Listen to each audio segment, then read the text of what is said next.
আসসালামু আলাইকুম ওয়া রাহমাতুল্লাহি ওয়া বারাকাতুহু।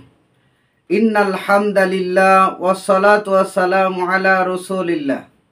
দূরের ও কাছের, দেশ ও বিদেশের যে যেখান থেকে শুনছেন সবাইকে আন্তরিক সালাম এবং মোবারকবাদ। সম্মানিত দর্শক শ্রোতা, আল্লাহ সুবহানাহু ওয়া তাআলা আমাদেরকে তার ইবাদত করার লক্ষ্যেই এই পৃথিবীতে প্রেরণ করেছেন। আল্লাহর সেই ইবাদত আমরা কেমনে করব, কিভাবে করব, তার প্রিয় নবী সাল্লাল্লাহু আলাইহি ওয়াসাল্লাম আমাদেরকে জানিয়ে দিয়েছেন।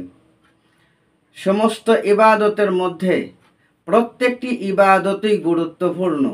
তবে আজ আমি আপনাদের সামনে উপস্থিত হয়েছি ঈদুল আজহা উপলক্ষে আমাদের কিছু করণীয় আছে, যেই করণীয় অতীব জরুরি এবং প্রয়োজন। সম্মানিত দর্শক শ্রোতা, আমরা যখন কোরবানি করি, এই কোরবানি করার জন্য অবশ্যই আমাদের পূর্ব প্রস্তুতি থেকে থাকে। পূর্ব প্রস্তুতি অনুযায়ী কিন্তু আমরা কোরবানি করি। সারা বছর অনেক মানুষ এরকম আছে যে জমি কিনতে পারে, তারপরে বিভিন্ন খাতে টাকা নষ্ট করতে পারে, আনন্দ উল্লাসে টাকা খরচ করতে পারে, কিন্তু কুরবানির সময় আসলে তার হাতে টাকা থাকে না। তখনই ফতুয়ার জন্য আসে, হুজুর আমি তো এখন গরিব হয়ে গেছি, আমার কাছে টাকা নেই, আমার উপরে কি কুরবানি ওয়াজিব হয় কিনা। এজন্য আল্লাহ সুবহানাহু ওয়া তাআলা বলেছেন, ওয়া মাকারুল্লাহ ওয়াল্লাহু খায়রুল মাকিরিন। কৌশল অবলম্বন করা থেকে বিরত থাকতে হবে সম্মানিত ভাইয়েরা। কারণ যত কৌশল অবলম্বন করেন না কেন, আল্লাহ পাক কিন্তু সকল কৌশল নস্যাৎ করে দিতে পারেন। সম্মানিত দর্শক শ্রোতা, কুরবানির পশু আমরা কেনার পরে সেই কুরবানির পশুটাকে আমরা কুরবানি করি, কিন্তু আমাদের এই কুরবানিটা যেন নিছক মানুষকে দেখানোর জন্য হয়, তা তো করা উচিত নয়। কারণ আমাদের উচিত হলো আল্লাহ সুবহানাহু ওয়া তাআলাকে খুশি করার নিমিত্তে, খুশি করার উদ্দেশ্যেই কোরবানি করতে হবে। আমরা কোরবানি করার পরে দেখা যায় অনেকেই এই কোরবানির গোশত নিয়ে নানা রকমের ফতোয়াবাজি করে থাকে। অনেকেই বলে থাকে যে যদি আপনি একটা গোশতের টুকরাও কাউকে যদি না দেন, তাও আপনার কোরবানি হয়ে যাবে। সম্মানিত ভাইয়েরা, আসলে আপনি গোশত খাওয়ার নিয়তে কোরবানি করেছেন নাকি আল্লাহকে খুশি করার জন্য কোরবানি করেছেন?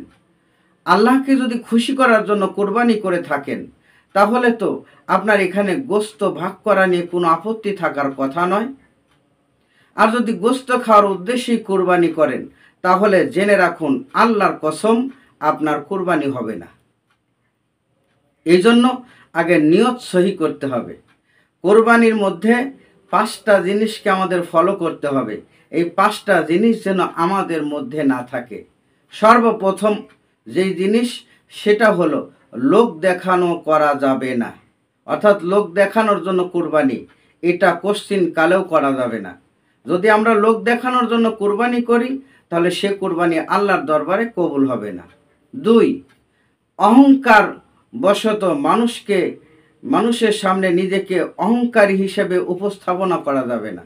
আপনি বড় কোরবানি দিয়েছেন, বড় একটি প্রাণী কোরবানি দিয়েছেন, আপনার ভিতরে অহংকার তাকব্বরি যদি চলে আসে, তাহলে আপনার কোরবানি কোশ্চিন কালেও হবে না। 3, আপনার মধ্যে কোনো রকমের বিদ্বেষ বা হিংসা থাকা যাবে না। হিংসাও থাকা যাবে না, বিদ্বেষও থাকা যাবে না। যদি আপনি হিংসা বিদ্বেষ ভিতরে রাখেন, তাহলে আপনার কুরবানি আল্লাহর দরবারে কবুল হবে না। 4 নাম্বার, কার্পণ্যতা আপনার অন্তরের মধ্যে রাখা যাবে না। যদি কার্পণ্যতা রাখেন, কৃপণতা যদি প্রকাশ করেন কোরবানির মধ্য দিয়ে, তাহলে আপনার কোরবানি আল্লাহর দরবারে কবুল হবে না।